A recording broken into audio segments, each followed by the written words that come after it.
जय हिंद।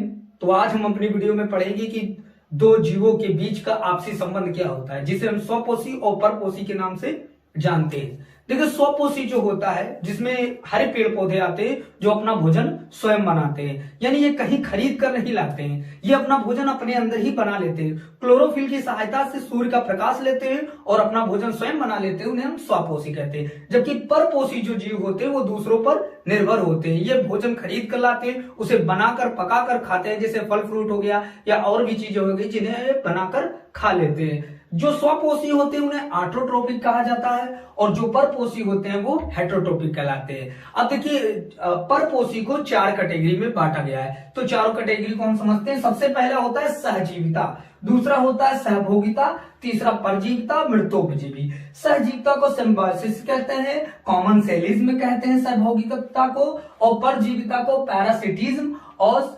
सैप्रोफाइटिक कहते हैं हम मृतोपजीवी को। अब देखिए, मैंने इसकी परिभाषा याद करने के लिए एक सिंपल सा लॉजिक बनाया, प्लस और माइनस और जीरो। प्लस का अर्थ होता है कि फायदा होगा, माइनस का अर्थ होता है कि नुकसान होगा, और जीरो का मतलब होगा ना फायदा होगा ना नुकसान होगा। तो चलिए समझते हैं कि सहजीविता क्या है। ये दो जीवों के बीच का ऐसा संबंध है जिसमें एक जीव को भी फायदा होता है तथा दूसरे जीव को भी फायदा होता है। जैसे ये प्लस प्लस दिखाया है तो इस जीव को भी फायदा होगा और दूसरे जीव को भी फायदा होगा। एग्जाम्पल के रूप में हम समझ सकते हैं, जैसे मान लीजिए कि जैसे जो गाय वगैरह होती है, भैंस वगैरह होती है, इन सब के कानों में जैसे खूंटी पाई जाती है, उस खूंटी को चिड़िया कौवा देखे होंगे कि जो गाय वगैरह होती है उनकी कानों में जो कौवा या चिड़िया होती है वो उनकी खूंटी को निकाल निकाल खाती है। इससे क्या होता है कि गाय की कान भी साफ हो जाते हैं, उनका शरीर भी स्वच्छ रहता है, और चिड़िया जो है या कौवा है ये सबका पेट भी भर जाता है क्योंकि खूंटी में प्रोटीन पाया जाता है। तो इस तरीके से हम समझ सकते हैं कि दो जीवों के बीच का ऐसा संबंध जिसमें दोनों को फायदा हो, तो उसे हम सहजीविता या सिम्बायोसिस के नाम से जानते हैं। दूसरे की बात कर ले सहभोगिता के।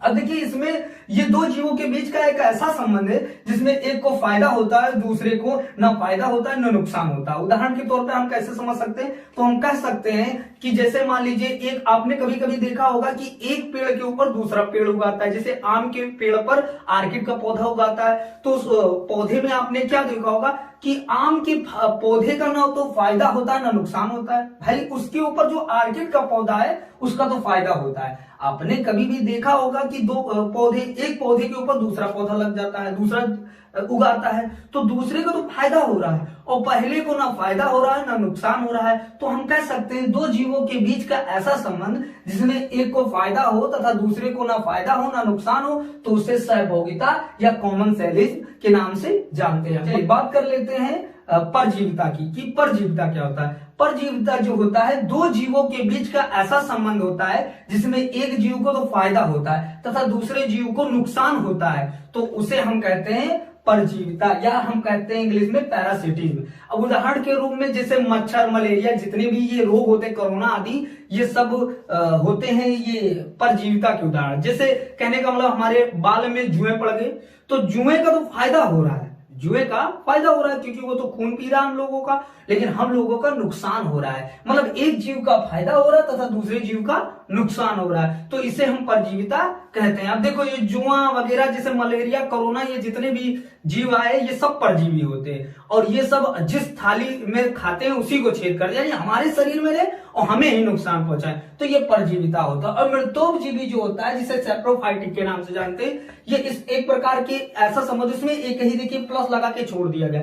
इसका मतलब इसमें एक ही जीव होता है, ये बैठ कर देखता रहता कि कोई मरे तब फिर हम खाएं, फायदा उठाएं। जैसे फॉर एग्जांपल के लिए कुछ जीव ऐसे होते हैं जो यही इंतजार में रहते कि तू मर जा, उसके बाद हम लोग खा लेंगे। तो आपने इतनी चीजें समझी, एक बार फिर से समझ लेते हैं। देखिए, जीव जो होते हैं दो जीवों के बीच के संबंध के बारे में हम लोग पढ़ लें कि स्वपोषी क्या होता है। स्वपोषी का अर्थ होता है ऐसे जीव जंतु जो अपना भोजन स्वयं बनाते हैं उन्हें स्वपोषी कहते हैं, और ऐसे जीव जंतु जो अपना भोजन स्वयं नहीं बनाते, दूसरे जीवों पर निर्भर रहते हैं, उसे परपोषी कहते हैं। अंग्रेजी में इसे ऑटोट्रोपिक, इसको हेटेरोट्रोपिक के नाम से जानते हैं। अब देखिए, अगर उदाहरण के रूप में हम लोग अपने क्लासेस का नाम ले लें, तो देखिए उदाहरण के रूप में हम सहजीविता, इसमें दो जीवों को फायदा हो रहा है। जैसे मान लीजिए आप कोचिंग पढ़ने के लिए आए हमारे पास, तो इसमें भाई आपने हमें धन दिया और हमने आपको ज्ञान दिया, तो इस प्रकार से दोनों का फायदा हो रहा है। अब देखिए कुछ लड़के ऐसे आ गए कि जो भाई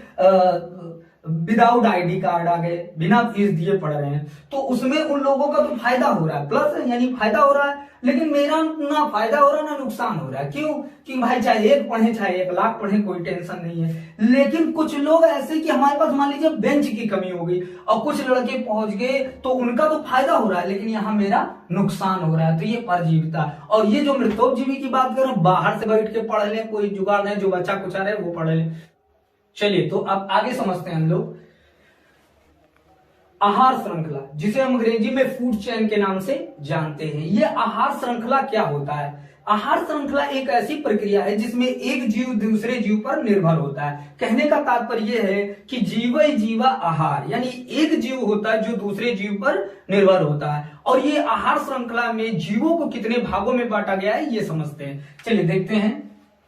तो जीवों को 3 कैटेगरी में बांटा गया है। एक है उत्पाद, जिसे हम प्रोड्यूसर कहते हैं, दूसरा है उपभोक्ता, जिसे हम कंज्यूमर कहते हैं, तीसरा है अपघटक, जिसे हम डिकम्पोजर कहते हैं। तो ये होता क्या है? उत्पाद क्या होता है? उत्पाद का मतलब जो उत्पन्न करने वाला है, जो बनाने वाला है। उत्पन्न करने वाला यानी उत्पादन जो करता है वो केवल पेड़ पौधे करते हैं। हरे पेड़ पौधे जितने भी होते हैं वो सब प्रोड्यूसर यानी उत्पादक कहलाते हैं। ये सब उत्पाद हैं, यानी इन्हीं पर यही पहले जीव जो है इन्हें 3 कैटेगरी में, पहला उत्पाद होता है जिसके अंतर्गत जितने भी पेड़ पौधे होते हैं वो सब आते हैं। दूसरा जो जीव है उसे उपभोक्ता कहते हैं, अंग्रेजी में इसे कंज्यूमर कहते हैं। उपभोक्ता जो होता है इसको भी 3 कैटेगरियों में बांटा गया है। यानी एक जो होता है उसे हम प्राथमिक उपभोक्ता कहते हैं, दूसरे को हम द्वितीयक उपभोक्ता कहते हैं और तीसरे को हम तृतीयक उपभोक्ता कहते हैं। ये प्राथमिक उपभोक्ता किसे कहते हैं? प्राथमिक उपभोक्ता को हम शाकाहारी कहते हैं और द्वितीयक उपभोक्ता को हम सर्वाहारी कहते हैं तथा तृतीयक उपभोक्ता को हम मांसाहारी कहते हैं। शाकाहारी का मतलब वे जीव जंतु